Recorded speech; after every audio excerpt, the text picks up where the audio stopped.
Debaters, are you ready? Judges, are you ready? Let's start the fun round.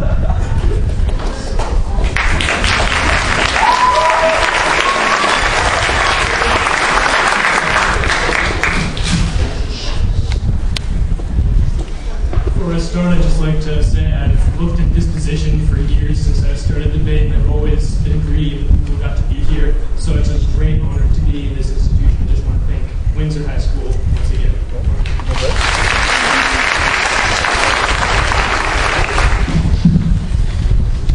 All right, that said, let's start the round. All right, the resolution given is the pen is mightier than the sword. We as the affirmation have the right to define. We'd like to define the pen as communication of language, mightier as has more impact, and the sword as physical violence. We believe this gives both sides equal ground to more direct action versus long-term communication, and the criteria for this round is qualitative evidence. So at the end of this debate round, whichever team can come here and say, no, the pen is mightier, no, the sword is mightier in these terms, is victorious. Pretty simple, right? All right, I have 3 contentions for you today. The first contention is that the pen shapes society mentally. When we look at the picture, violence is more of a direct action. Yes, I can take this action and kill someone right now. I could. But in reality, speaking and the act of speaking at this podium is putting ideas out into everyone's mind. And this is what happens on a political level, and it's the larger picture. Minds are more important than bodies if we look at the large picture of this. For example, look at Rousseau in a moment. Rousseau made the social contract. And this was so important because it was the communication that led to a revolution. Yes, revolution occurred. Yes, it was a big deal. Yes, it was very bloody. But it had that basic impetus. It had that force of knowledge. It had that force of the mind. And because of that, that is why we had these huge moments like the French Revolution. Yes, I'll take the question. Yeah, how does speaking in front of anybody represent the pen? That is language. That is not written language. It has no pen in it. The pen, well, this is a metaphor round. This is something that we can interpret broadly. It obviously means communication in general. When people say the pen is mightier than the sword, they talk about this sort of communication aspect. And because it's a metaphor, and we as the affirmation have the right to define it, we can define it in any way that makes the debate fair, and we've done so. Moving on to this, next year we have some more examples of how people like Thomas Paine made common sense, which shaped America's founding. We have instances of people like Hitler, who, although, yes, they did use violence, they had to first get the population behind them. And that's the key. That Hitler could not have stormed across Europe by himself, ladies and gentlemen. He had to be a demagogue, and through that, through not only written communication but oral communication, he changed the world. And that is significant because it shows that the pen supersedes the sword. Moving on, there's instances of Gandhi and Nelson Mandela who made changes of good. I'd like to point out whether it's good or bad change, it is still impacts that counts. It can be used for good or evil, but the impacts for both good and evil and neutral, if you look at the gray scale, show a clear support for the pen in this case. It takes the pen to wield the sword. Moving on to my contention number 2 is this issue of long-term change. Now, the pen has this ability, if you can write something down, you can pass it along for generations to read. Yes, violence does have an impact, but the fact of the matter is that it's more of an immediate response.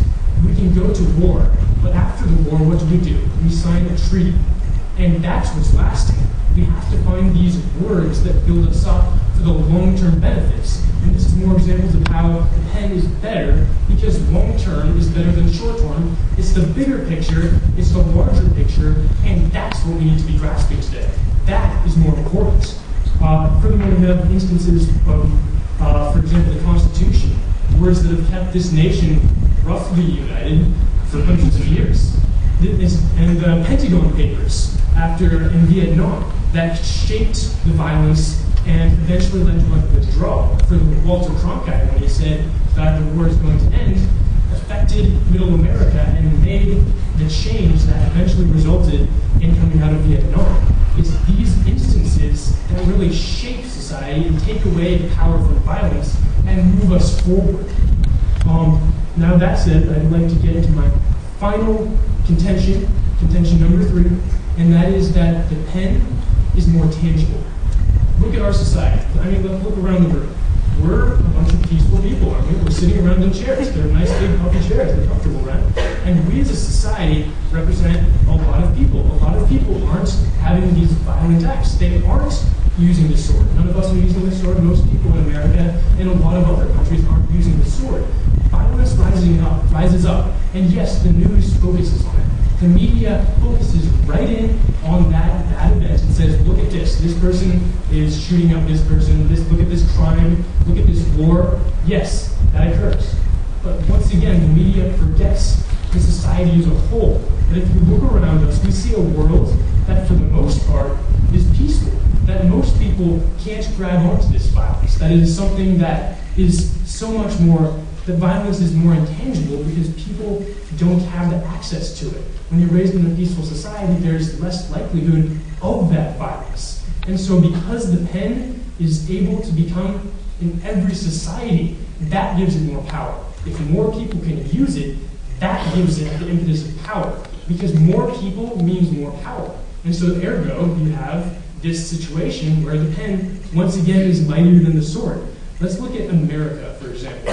If we didn't have our Constitution, our moral ideals, what would we be? If the sword were mightier than the pen, how could we possibly exist? Because we are founded on words, because we're founded on these ideals, because we are founded on the pen, that is why we're existing, that's why we're existing, that is why we're sitting in this room today, based upon the pen. Another example of Switzerland. They're the comically peaceful country that everybody talks about. We have countries across the globe that really value the pen so much more than the sword, because natural human nature appreciates peace more than violence. Even some of the most violent people in the world announce that they're for peace, or announce their paths through words, written or oral, and that is what shapes them. It's a bipartisan aspect. If you look at our Capitol Hill warring back and forth, but at the end of the day, we can say they're both communicating using bills, they're writing stuff down, they're speaking to each other. It's something that ascends all else. It's something that we can all appreciate. And so when we end this speech today, we can clearly see that because the pen is more tangible, because it's better, it is clearly more better, and so I strongly urge a vote for that affirmation today. Thank you.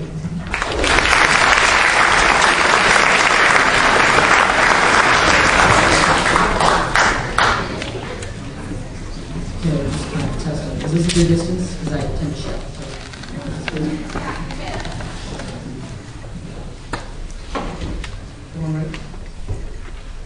It's midnight. Imagine me and my partner running the local gas station. It's a little creepy out. We're sitting there, we're running the cash, and in bursts a violent, crazed man with a gun and says, "Give me the money." And being noble human beings, we say, "Absolutely not." So he goes at us. Freeze frame that picture. In that circumstance, would I hold up a sign saying, "Please don't hurt me"? Or would I grab something to defend myself? Would I do something violent? I wouldn't hold up a little sign saying, "Please don't hurt me." I would do something like the sword. So in this circumstance, this will bring up our second argument later, which is urgency, but we're really going to prove to you with 3 arguments of our own and refuting their arguments that in most and all circumstances, the pen is dependent on the sword. And the sword is what initiates great world peace and great might and strength.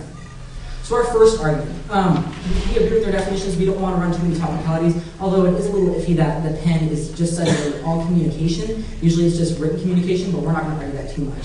We're giving them a little more ground. Our first argument is that the sword seals the pen. And let me describe this to you. Treaties are nothing without previous violence, right? Let me give you some factual evidence if that's what they want. In World War II, pre-World War II, Neville Chamberlain had these great treaties with Hitler and with Germany. And he said, this policy of appeasement came about. And he said, all right, don't do this, we'll give you Czechoslovakia. And they had these treaties, which ultimately failed and led Hitler to his blitzkrieg. And what happened? A war. This sword then happened, right after the pen failed. And what happened after the sword? Well, we had a treaty. But what was the ultimate cause of that treaty? The war. We would never have had peace. The Holocaust never would have ended unless we would have had that war. America didn't send in letters to Hitler saying, please stop. America sent in troops. America sent in violence. America sent in the sword. And that saved future lives that could have been lost. That saved the sacrament of those 6 million that were killed. I'll pick it up from my first point. And so I'd like to bring up some further evidence, since that really defines our point. Treaties, they bind the world, but have nothing without the war before them.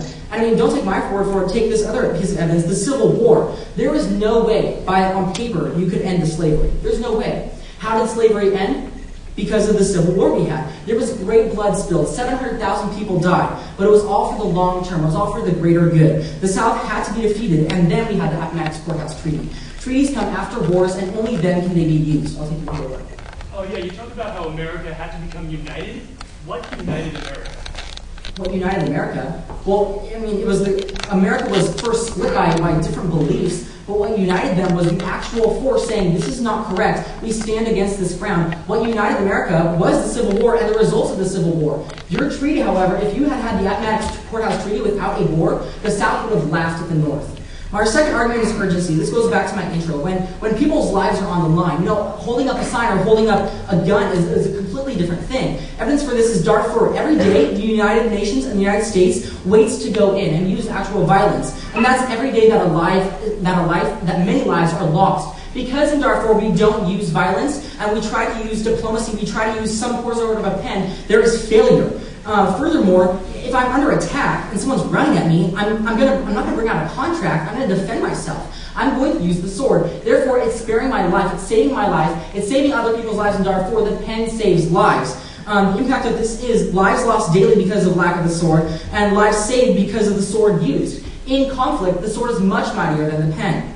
Our third argument is that it makes or breaks global peace. Mighty doesn't just mean good or bad. Mighty doesn't mean just good. It can also mean bad. If we look at the United States, makes up 75% of the NATO military and funding, and NATO is the police force for basically the world, and it provides global security. The European countries have used a lot of paperwork, but they sure rely on NATO for that type of security, and that exemplifies the sword. Might doesn't just have to be good. Let's look to other places. Military dictators have a ton of power and might over their country with just sheer forces, sheer numbers, sheer violence. The fear that instills in people is mighty and is powerful. So now we're going to go on to their case. We're going to go look at their side. And they had three arguments. The first was that pen shapes society. This mentality, and we're speaking to you all. And they also brought up Thomas Paine and the common sense. But really, do you think Thomas Paine's pamphlet of Common Sense would have made America free? We send it over to Britain, the king opens it up, America's free. No, we had a war. The war was what made America free. This is why we're so patriotic. The war was, the shed blood is what created the foundations of this country. And furthermore, they say, the pen shapes society. That is ultimately wrong, and this is important. What shapes society is ideas and thoughts. I'm sorry, not at this point. What shapes society is ideas and thoughts. The pen, they even define it, is communication. So what shapes society? Ideas and thoughts. Their pen communicates it. So their pen doesn't shape it, it brings out the communication. What shapes society is the ideas, core beliefs, and values. That is what shapes society. The second argument is that, we can read for the future, and it's long-lasting, these happy memories, but also they said the treaties for war. I just proved to you, treaties would be nothing without the war, the sword in the first place, and the Constitution. Well, the Constitution would have been nothing without the American Revolution. Each one of their examples can be related where the sword was used first.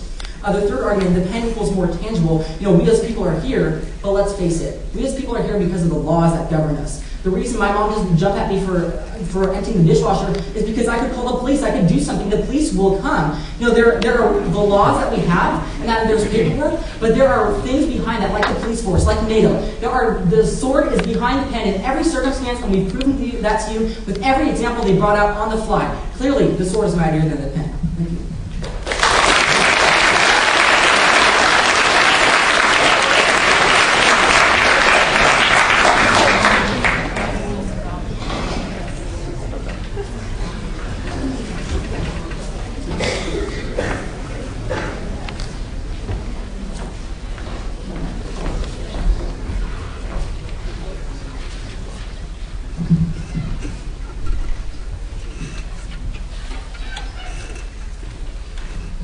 Is this okay? All right, so as I start time, I'd like to thank everyone for being here today to make this entire debate tournament possible. So I'm going to give a brief roadmap. First, going over my opponent's contention, and then going straight into mine. Now, my opponent's first intention is going to be that the sword seals the pen. And basically, our opponents came up here and they gave you a metaphor of someone at a gas station, and they said that this person at the gas station, the only way they could defend themselves is with the sword. But really, if we look at the situation of people in gas stations, people going to gas stations with people walking in gas stations with guns, we're going to see that the whole reason why we don't have more of those instances is because of the pen. Basically, what the pen does for our society is the pen shapes it so that we can prevent this violence, and the pen controls it. One person walking into a gas station, that could be 10. And the reason why we don't have all of this violence is because people do value the pen in our society. And that's basically what my partner and I are trying to input to you today, is that the pen is what is going to win out in the end, because the pen is what people are going to want. I guess I'll take your first 3. You know, you say that we could have 10 people attacking, but I feel like you're hitting up on laws, that laws are initiated by the pen. But are laws anything without our police force? The laws are things without police forces because people want the laws to work. People want the laws to work because people do not want to walk into gas stations and be held at gunpoint. And that is why the pen is mightier than the sword. So with that in mind, moving on to their first contention, they said that a war happens after every single time a pen has failed. However, they fail to realize that the reason why wars are started in the first place is because of violence, and because people with ideas who wrote them down on pen have spread their ideas. Now, looking into the Civil War as an example, we see that the Civil War was started because of slavery. And the only reason that, and Abraham Lincoln himself stated that Harriet Beecher Stowe was the key cause and instigator of the Civil War. Harriet Beecher Stowe wrote a book called Uncle Tom's Cabin. And Uncle Tom's Cabin, she revealed to society the atrocities of the slavery system, the separation of families, and what that was doing for people caught up in the slavery system. And basically, because she placed this book out into society for people to read, she wrote it down.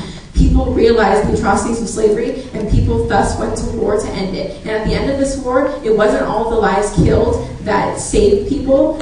At the end of this war, what saved people was legislation passed to ban slavery. It was the amendments in our Constitution. So we see in this one situation, this one counterexample of our nation, that the pen was thus mightier than the sword, because basically the pen controlled it.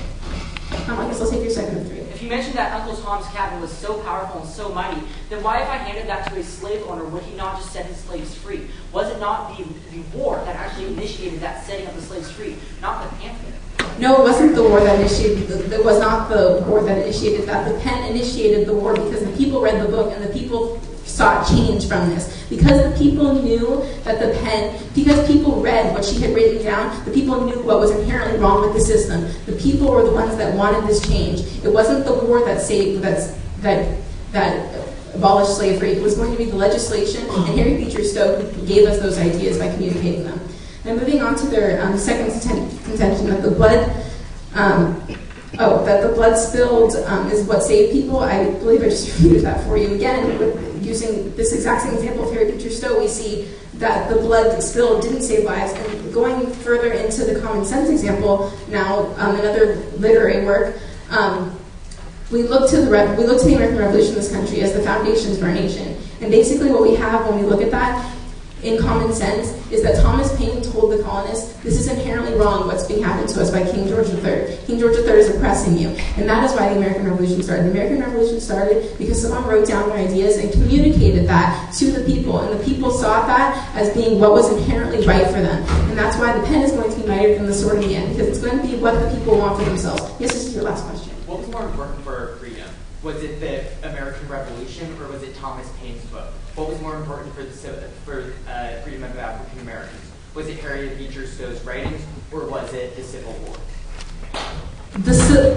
These things would have never been started in the first place if it had not been for these literary works that were written and communicated. The ideas of wars are controlled by the pen themselves, and the ideas after the wars that fix these problems that we go to war for are fixed by the pen. The pen controls in every single situation, which is what we need to be looking to today, of why the pen is mightier. Yes, the Civil War happened. Yes, lives were lost, unfortunately, but that's not what controlled the solutions to these problems. What controlled it is the pen in both the beginning and the end of both of these conflicts.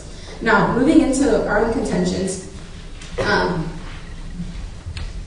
our first contention contention being that of the pen shaping society. Now the opponents came up here and they said that they basically said that it wasn't the pen that shaped society, that we had a war that was going to make people free. The war was the conflict that the pen started. And as I proved to you with these two examples, it's going to be this communication of language that we have, this communication that we have amongst each other. When we go up to someone to greet them or to express ideas, we do not get across our ideas through violent force. We get across our ideas through written communication and communication of our language.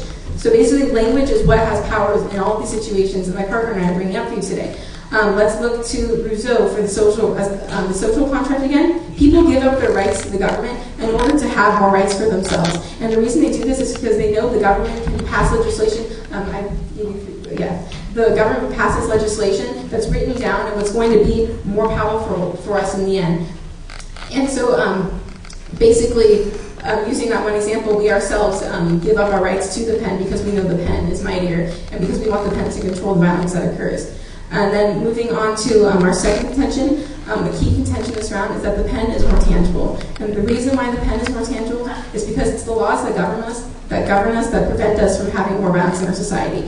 And yes, we may have violence in our society, but in most of us, violence is going to be inherently wrong, and we are going to want the pen to solve our solutions. We always look to this first, and we always look to this last in all of these war situations. And looking at our Constitution and our Bill of Rights, things that are written down that are going to give us our rights in the end. So therefore, for all these reasons, why I strongly urge your vote in the affirmation today. Thank you.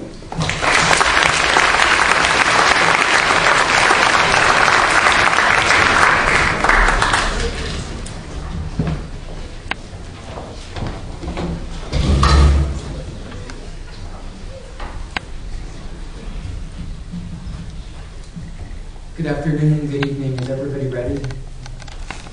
Okay, with that, I'll start off.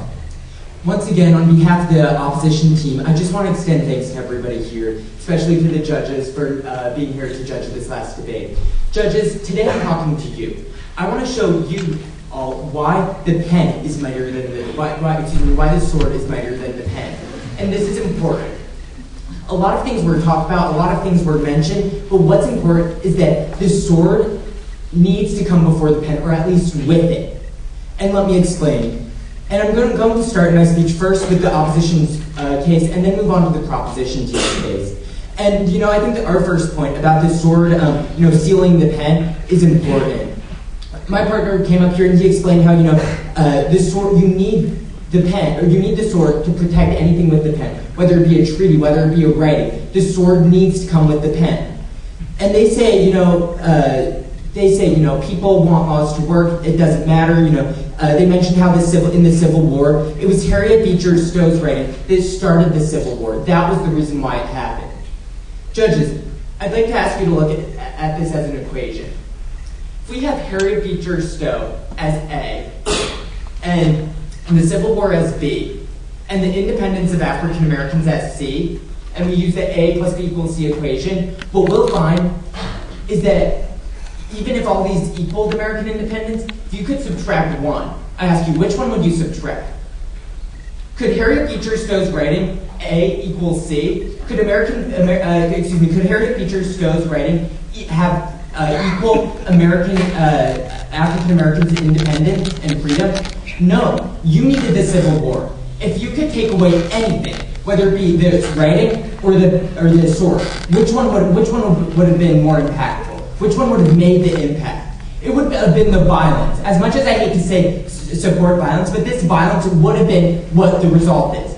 Harriet Beecher Stowe's, I know what Lincoln said, but regardless, that's what's going to make the difference, the ultimate violence.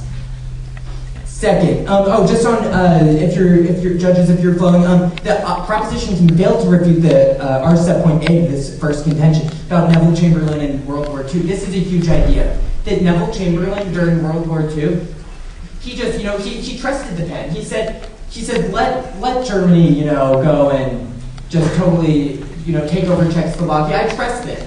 Look what resulted.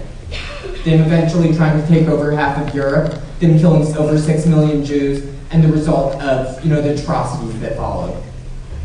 So clearly we have 1 point A, Judge, and let's look at our second point about urgency. We mentioned a failure in Darfur and how this, how the the sword is what provides during urgent matters. If this sword, if my partner mentioned, again, if he's in the gas station, well, if someone comes at him, he's not going to hold up a sign that says, "No, don't touch me." He's going to defend himself. He's going to, take what he has to defend himself. He's going to use violence if he has to. Because that's what's important. That's what he needs. It's an urgent attempt to save himself. To save myself, too, because I'm in the gas station with him, too, according to Xander. And, the opposition team, they just said, it doesn't matter because of laws. Laws would protect you. No, they won't. As much as I would love to think that everybody in this world is great and benevolent and out for the rest of us and willing to follow the laws, that's not true. If everybody wanted to respect the law, judges, there would be no crime. If everybody respected the social contract, there would be no crime. But we need a police force. We need a police force. The fact that we need a police force shows that crime happens, that violence happens, and the laws written don't always take into effect and aren't always effective. So clearly, we won this point too.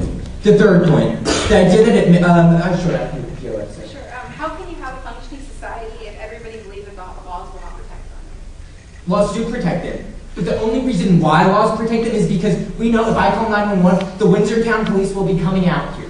We know that. We know that. We know that a law was written, whether it be the Constitution, any law made by, whoever. We know that they'll be protected. We talk about the Civil War and American graves. Laws were not always followed. Let's remember, the southern states were not always adopting to the laws set or to the amendments. That's why the U.S. Marshals needed to go in and escort Ruby Bridges to school, even though the Supreme Court had ruled that she had every right to. But again, the U.S. Marshals had to show up there. The sword was needed. Our third point was makes or breaks, sheer global violence. And this is sort of interesting. My partner came up here and he stated a great point about how he talked about NATO and the United States and how it just shows how the sword is thought of as mightier. Judges, the proposition team just dropped this point. A third of our case just dropped. No refutation, no attempt to address this argument. Judges, audience, we've won this point. And after going over my case, I hope that you find that we've won all three of these very influential points. Now onto their own case. Their first point was that the pen shapes society mentally. They say mentally it shapes society. Okay, perhaps, yes. Perhaps a law is passed and we all know this law exists. But again, the only reason we follow this law is because we know there will be retributions if we don't. That's what's key. A law is only as good as the police force protecting it. That's why during Hurricane Katrina, the United States had the National Guard could not always police the streets of Katrina in 2005. That's why there was chaos. That's why there was looting. Because people knew the police might not be going down the flooded streets. That's why we saw that words, in some cases, didn't really mean anything. Also, again, Thomas Paine, I asked you to run through the equation. What was more important? Thomas Paine's ready for the American Revolution to gain all of our independence here. We all sit here listening, free from Britain. Why is that? Was that because of Thomas Paine's writing or the American Revolution? I think we can all answer that. I think the answer is the American Revolution. And then there's a point about long-term change. Again, they mentioned treaties and constitutions. They said, laws prevent violence. Again, only if there's violence to support stopping violence. And finally, the third point, that being the pen is tangible. We again talk about how laws, and there's more power when there's violence to support it, when there's more power in the sword. Judges, audience, I hope that you see that the opposition team has clearly won this debate, and I strongly ask for the vote. Thank you all.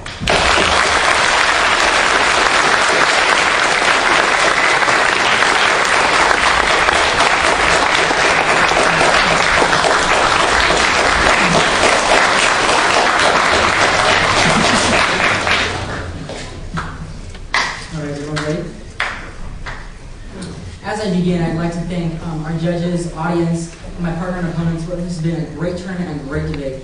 So I'm just going to jump in right now. And I'm going to give you 3 separate voters. And these voters are really just a lot of arguments because we love arguing. And they're also separate reasons as to why you should vote for us. And I really found that what this boiled down to is what really is in my voters. So my first is, if we look at might, if we look at power, the connotations and denotations with that word, it's real change. It's real change.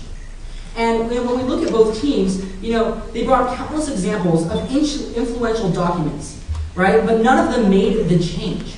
Uncle Tom's Cabin helped, but the Civil War made the change. Common sense helped, but the Revolutionary War made the change. So when it comes down to it, we're not saying the pen is unimportant and throw it away. We're saying both of these are a priority and both of these are important. But when it comes down to it, the sword is what really makes this change. The sword is what really changes things. The pen helps out. Clearly we can see might and power in the sword because the pen can only help out the sword. The pen can never do it on its own. I asked, could you get rid of slavery with a document? No. Could you make America free with a document? Clearly not. The Declaration of Independence didn't do it. I mean, clearly we have had wars. We've used the sword, and that has made the change. Real change equals real might and real power. My second voter is the impact of the argument. So if I really look back at the arguments, if we look at the impact, and impact basically means how many lives does it affect, how strong are the examples, and what I basically got was ours had several links to global impacts, right? We said, look, let's look at Darfur, let's look at NATO, which was dropped, let's look at these huge global impacts that without this sword, billions of people would be affected. But with them, and I also got that, we related it to 6 billion people, and then we said Darfur needs the sword, World War II needed it, slavery needed it, they all needed the sword. But what I got mostly from the pen was, well, I'm shaped by the pen, which we disproved because they basically said you're shaped by laws, and laws are shaped by the police force. I'm shaped by a pen. So basically, am I going to choose, if we look at the real harms on their side are, I'm disgruntled without my pen. I don't have my book. The harms on our side is a loss of lives, is an increase in violence. What do you think are bigger harms? Me being attacked or me being disgruntled? That is what it boiled down to. And that is my third voter, is these real harms. If we looked at it, how it really went out, the harm in neglecting the pen equals, maybe less books or less tangible memories. But neglecting the pen, that makes me afraid. If the government were to tell you, we think laws are enough, we're going to get rid of police, we're going to get rid of firefighters. Have fun jumping out that window yourself. I get afraid. If you can make me afraid by threatening to neglect the sword. If we told other countries, a country is suffering, well, we'll send over a nice book. No.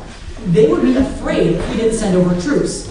If we look at it, in everyday life, we prove to you on a country basis, on a relationship basis, on an urgency and a gas station basis, that clearly, universally, the sword is mightier, more powerful, and more eminent of a change in this world and to me personally. The proposition could not prove that to you. They could prove maybe some disgruntled things, maybe some things that shaped you, which we in turn disproved. So now I'm going to run through some of their case, and I really would like to promote this idea that I had in my first speech, though people didn't quite understand it, but I'm really going to hope you understand it this time. So they basically said, the pen shapes us, but they defined the pen as communication, right? So they said, ideas and beliefs shape us, right there. Ideas and beliefs shape us, not the communication. It's like the ideals and beliefs, as my partner likes to do equations, is A, and the result is C. But the way you get it across, you have to subtract it over, whatever. I'm not so great at math, but basically what I'm saying is the ideals are the thing that is most important. All they do is carry it across. All they do is move it. So what do I want you to walk away from in today's debate? What do I want you to cast the check next to our name for? What do I want you to vote for us for? I want you to vote for us because if I said I'm going to neglect the sword, you all would be afraid. If I said that we're going to neglect the sword, people's lives are going to be lost. There is going to be an increased violence. People are going to die. Those are real impacts. Those are real impacts. And I want you to vote for our side because we brought you real impacts, not disgruntled harms. Thank you.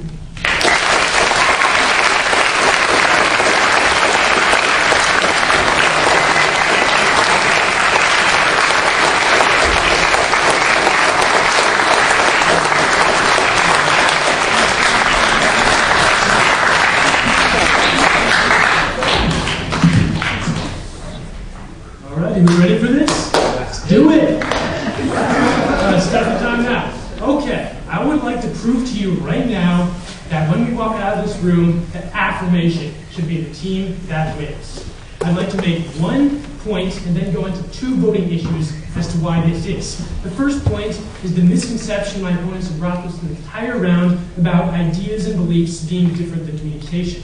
Now, if you look at it technically, yeah, they are. But if we didn't have communication, how would we know about ideas and beliefs? Yes, they might be out there in some strange place, but no one would know they existed because we can't communicate. And so in a world without communication, you don't have ideals and beliefs. And that's the point that gets through. My opponents admit that ideals and beliefs change things, but we wouldn't know about them without communication. It's the logical extension. It is the important extension. And so because my opponents essentially admit that, that means right there we should win the round. I guess that should be a voting issue.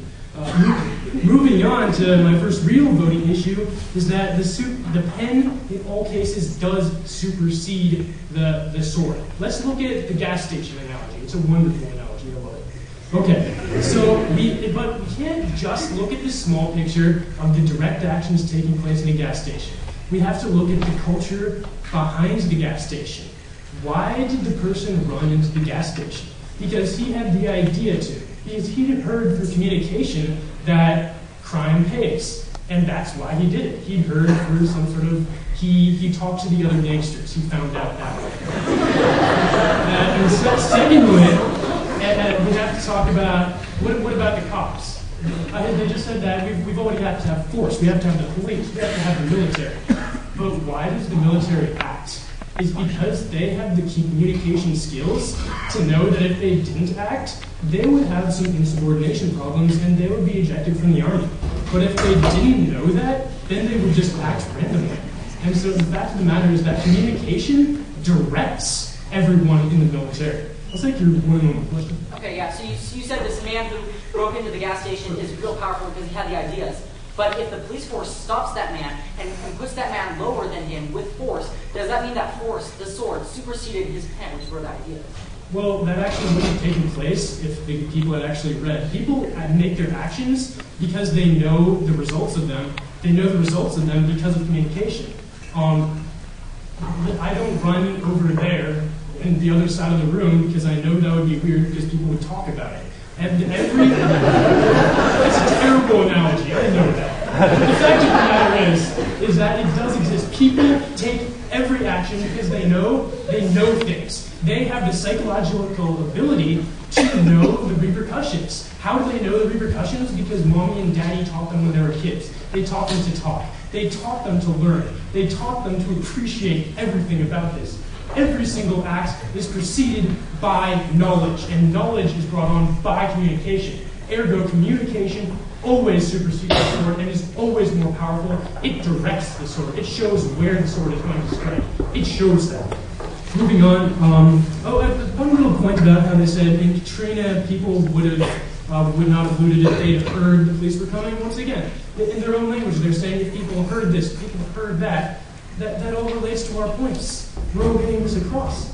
I have no more time for questions, I'm sorry. My voting issue number 2 is this instance of direct versus not direct. Now, my opponents have gone with the assumption this entire round that, well, if we take a direct action, that's so much more powerful than anything else. But once again, this avoids the analysis of why people take direct actions. They take direct actions because they've heard that there's gain. They take direct actions because they've heard there's good. They know this. Because we have a brain, we know this. Our brains are communication. It goes against the mentality of it versus the brawn of it. What's more important? I raise my hand like this because I know raising it will make a good point to you. I know this, and so therefore my brain has directed my action. It's an example that goes across the board. They brought up this A plus B equals C analogy, which is interesting, but they forgot to mention that B, which is violence, wouldn't exist without A. If you didn't have A, you wouldn't have anything stimulating that violence, therefore you wouldn't have violence. Clearly then, if B can't even exist, then you don't have anything. If we didn't have the brains to communicate, we wouldn't actually be walking around. We wouldn't be going to war in the first place. Because we have these ideas, because we have them, we go.